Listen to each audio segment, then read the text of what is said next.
Assalamualaikum warahmatullahi wabarakatuh. Waalaikumsalam Waalaikumsalam warahmatullahi warahmatullahi wabarakatuh. wabarakatuh. Selamat pagi anak-anak. Pagi, Bu. Apa kabarnya hari ini ya? Alhamdulillah. Sehat, Bu. Sehat, Bu. Alhamdulillah. Untuk hari ini ada teman-teman kita yang tidak masuk apa tidak ya? Ada, Bu. Siapa ya? Bu Terlambat, Bu. Aisyah. Siapa? Mbak Aisyah, Bu. Oh, Bu Aisyah. Aisyah nggak masuk, Mbak Aisyah. Enggak, Bu. Terlambat tuh, Bu. Oh iya. Semoga nanti masuk ya, menyusul ya. Ya, Bu. Terus coba kalian cek dulu kanan, kiri, bawahnya. Sudah bersih apa belum kelasnya? Terus pakaian kalian juga sudah lengkap apa belum? Sudah, Bu. Udah, Bu. Nah, Bu. Sebelum kita mulai pembelajaran, ayo kita berdoa dulu. Ayo Mas Rafiq dipimpin doanya.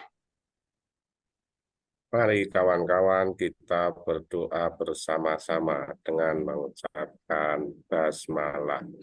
Bismillahirrahmanirrahim. Iya.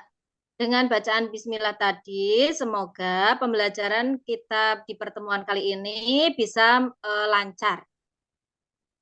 Kemudian selanjutnya, coba Bu Naila, teman-temannya dipimpin untuk membaca Pancasila. Ya, Bu. Ayo kawan-kawan, kita baca Pancasila. Lu. Yuk, Pancasila. Pancasila. Satu, teruskan. Satu, ketuhanan yang Maha Esa. Dua, kemanusiaan yang adil dan beradab. Tiga, persatuan Indonesia. Empat, kerakyatan yang dipimpin oleh hikmat kebijaksanaan dalam permusyawaratan perwakilan. Lima, keadilan sosial bagi seluruh rakyat Indonesia. Sebelumnya, Bu Guru akan menjelaskan tentang tujuan pembelajaran kita kali ini. Ini mata pelajarannya fikih ya. Nah, untuk yang kemarin kita tentang infak. Lah, sekarang kita infak dan sedekah. Sekarang kita beralih ke materi kurban. Nah, tujuan pembelajaran kali ini adalah menganalisis ketentuan ibadah kurban sebagai suatu ibadah yang berdimensi sosial dalam kehidupan sehari-hari dengan baik dan benar. Nah, apa di antara kalian yang tahu apa sih itu kurban itu? Nyembelih, Bu. Ada lagi?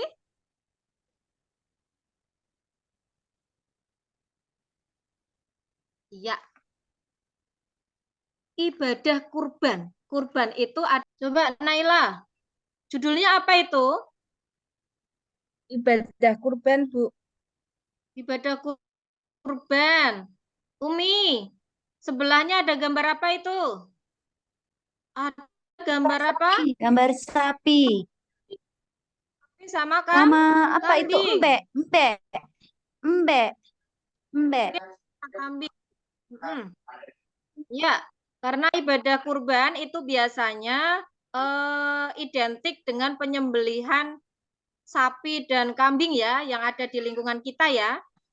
Apa itu? Secara bahasa, kurban artinya dekat.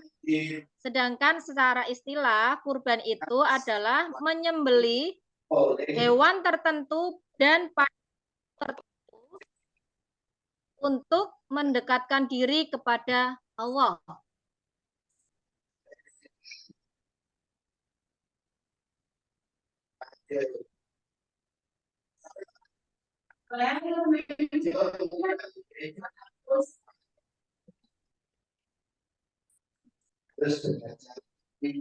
Supaya besok kami bisa kelasnya.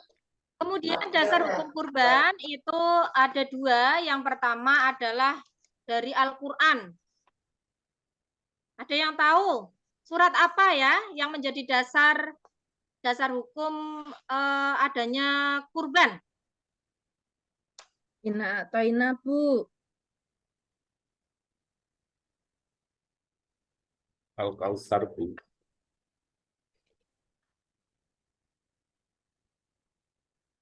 Iya, pinter. Surat Al-Kautsar ayat 2 yang berbunyi, yuk bareng-bareng. Fasoli kawan. Iya, artinya apa ya?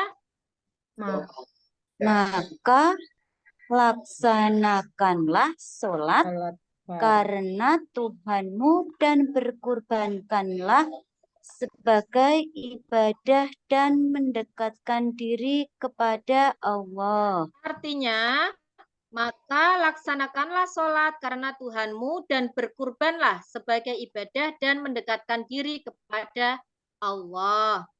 Sedangkan al-hadis itu ada sebuah hadis dari Abu Hurairah yang artinya Rasulullah bersabda, barang siapa yang mempunyai kemampuan tetapi tidak berkurban, maka janganlah ia mendekati atau menghampiri tempat sholat kami.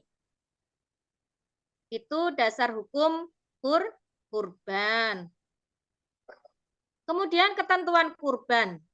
Ketentuan kurban ada beberapa. Yang pertama itu adalah hukum kurban. Hukum kurban yang pertama adalah sunnah mu'akkad. Sunnah mu'akkad. Artinya orang yang berkurban itu mendapatkan pahala.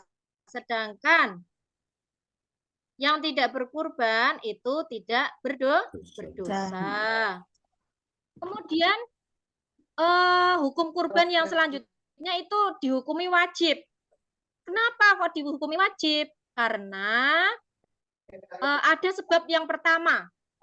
Sebab yang pertama itu seseorang itu sudah bernazar atau berjanji untuk berkurban. Kemudian untuk yang kedua, sebab yang kedua itu seseorang tersebut pada saat membeli hewan kurban itu dia sambil mengatakan sesuatu untuk menyembelih hewan kurban tersebut.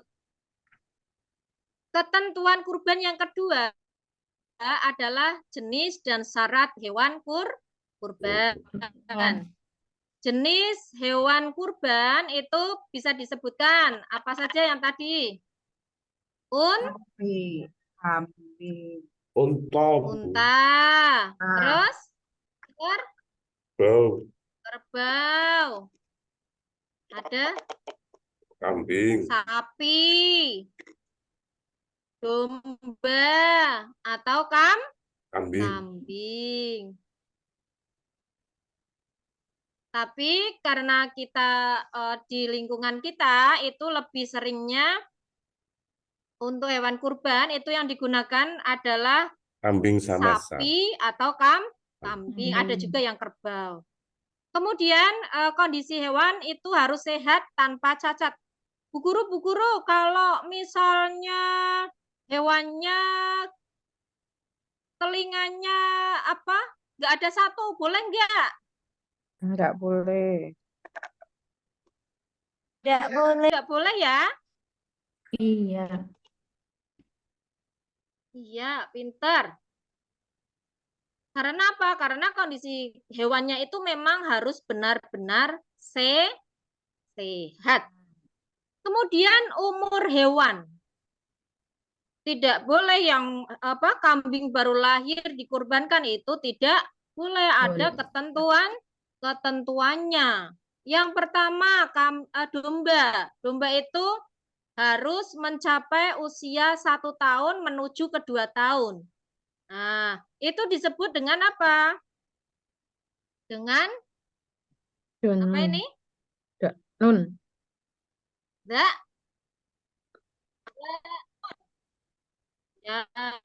Kemudian untuk kambing 2 tahun menuju 3 tahun. Itu atau yang sudah berganti giginya itu disebut dengan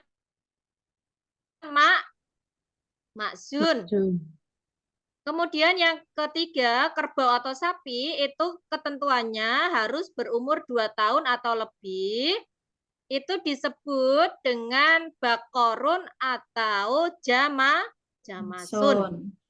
Kemudian yang keempat, untuk unta, ketentuan unta.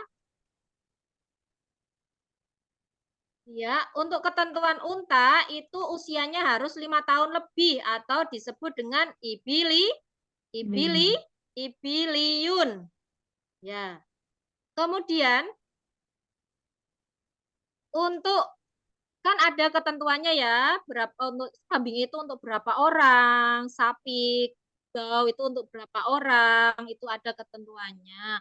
Kalau kambing itu ketentuannya untuk 1 orang.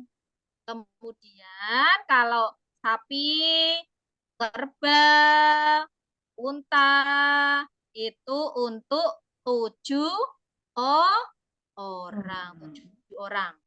Terus waktu penyembelihan kurban itu pada tanggal 10 Dzulhijjah atau setelah sholat Idul Adha itu.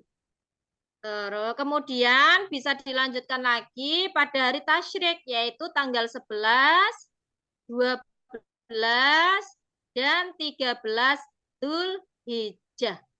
Sampai di sini ada pertanyaan apa tidak ya? Tata cara kurban. Apa?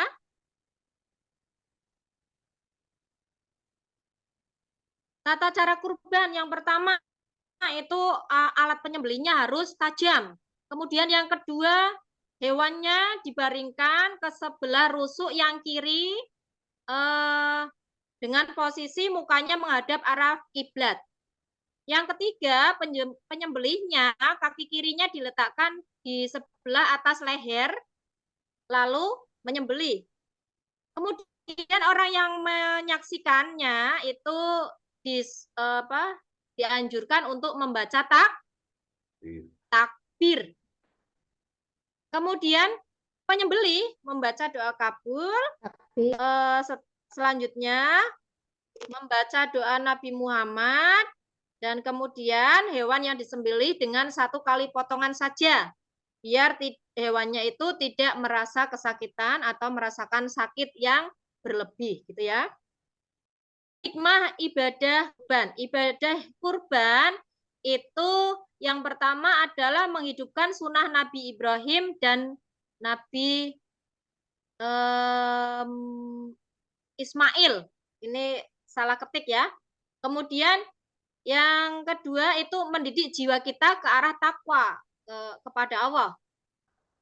Kemudian mendidik jiwa kita juga untuk mendekatkan diri kepada Allah, mewujudkan sikap murah hati, mewujudkan sikap kepedulian sosial, karena kita dengan berkurban itu berarti kita sudah memperhatikan orang-orang yang berada di lingkungan kita dengan berbagi daging kurban.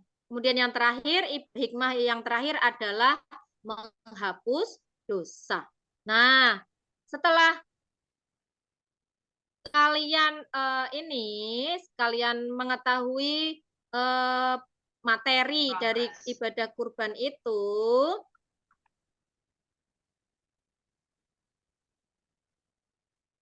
silakan dari kalian akan Bu Guru buat kelompok untuk mengerjakan tugas dari Bu Guru, ya. Nanti ada LKPD yang akan Bu Guru bagikan. Kalian secara berkelompok, ini di hikmah ibadah kurban itu ada yang pertama menghidupkan sunnah Nabi Ibrahim dan Ismail. Itu kalian secara singkat, silakan secara berkelompok ya, berkelompok menjelaskan secara singkat sejarah singkat adanya ibadah kurban tersebut. Ya, nanti hasilnya secara singkat saja ya. Hasilnya silakan dipresentasikan di depan kelas. Nah, kemudian nanti secara bergantian per kelompoknya. Itu ya. Paham, Mboten? Ya, Bu. Paham ya? Ya Allah. Ya. Karena ini waktunya sudah selesai, maka nanti bisa kita lanjut untuk pertemuan yang akan datang. Nah, masih ingat tadi apa ya ibadah kurban itu? Ibadah kurban adalah menyembelih hewan tertentu dan pada waktu tertentu dengan tujuan untuk mendekatkan diri kepada Allah. Kemudian dasar hukumnya Al-Qur'an itu ada di surat Al-Kautsar ayat 2. Ketentuan ibadah kurban itu berarti apalagi tadi ada hukum kurban. Terus ada jenis dan syarat hewan kurban. Iya, terus yang ketiga adalah waktu penyembelihan kurban. Kemudian ada juga tata cara penyembelihan kurban. Terus yang terakhir ada hikmah dari ibadah kurban tersebut.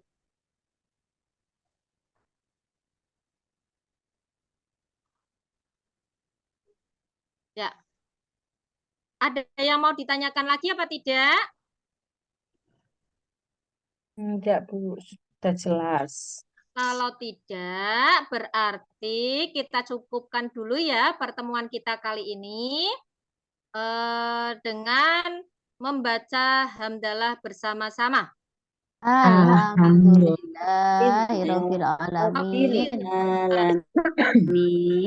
Assalamualaikum warahmatullahi wabarakatuh. Waalaikumsalam warahmatullahi wabarakatuh.